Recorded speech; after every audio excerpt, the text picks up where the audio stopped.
Hey, how's it going, guys? Okay, so I've never actually made a YouTube video before for anything that I was really making.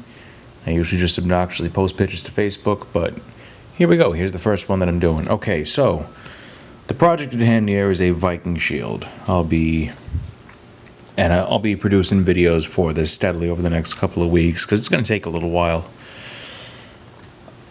I wanted to make one of these, and so I started looking up videos on how to do it. I looked up articles on archaeological findings, and I'm going to turn this towards me. And what I started finding was that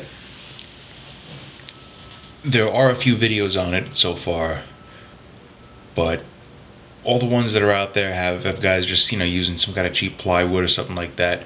It's great, and a lot of these guys are producing some really excellent products from it. But it's not what I'm looking for. What I'm looking for is something a little bit closer to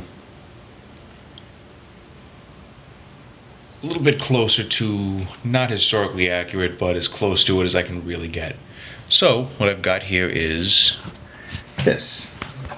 Went to Home Depot, and instead of picking up some 1/4-inch plywood, I picked up some 1/4-inch poplar boards. The reason it's so thin is just because, honestly, these shields were quite thin.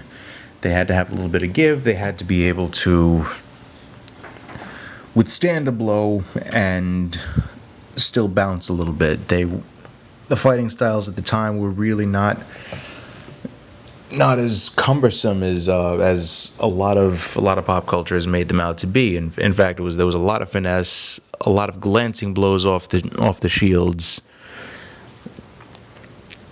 And so this allowed these shields to actually be as thin as they were. In fact, towards the outside of the shield, I'm going to thin this out to about 3/16 of an inch.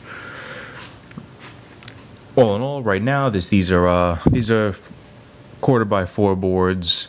Actual width of them is 3.5 inches. Actual length is somewhere in the neighborhood of 48, give or take a little bit. This bundle currently weighs about 10.5 pounds, and as you can see down here, I crunched some numbers. When all is said and done here, the actual weight of the poplar in this shield is going to be a little less than 4.5 pounds. When I start adding other elements to it, like a handle and a shield boss and the coverings on it, it's going to bump the weight up a little bit. But overall, it will be a light but effective weapon. These calculations and these numbers and everything, by the way, a lot of that came from the Pocket Ref by Thomas J. Glover. Excellent fucking book. You got to pick one up for yourself because it has every last bit of information on absolutely everything that you could ever possibly need.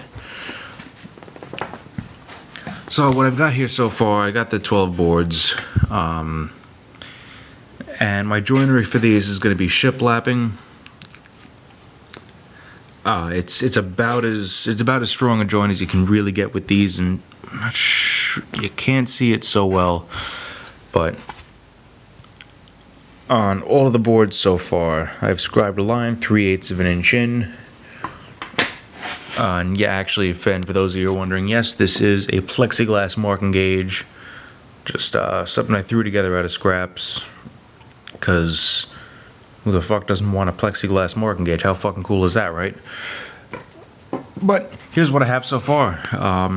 Tomorrow I'll be working on this a little bit more. I'm gonna get the rabbets cut into this. Start figuring out how I'm gonna join these together as I start cutting my circle. In the meantime,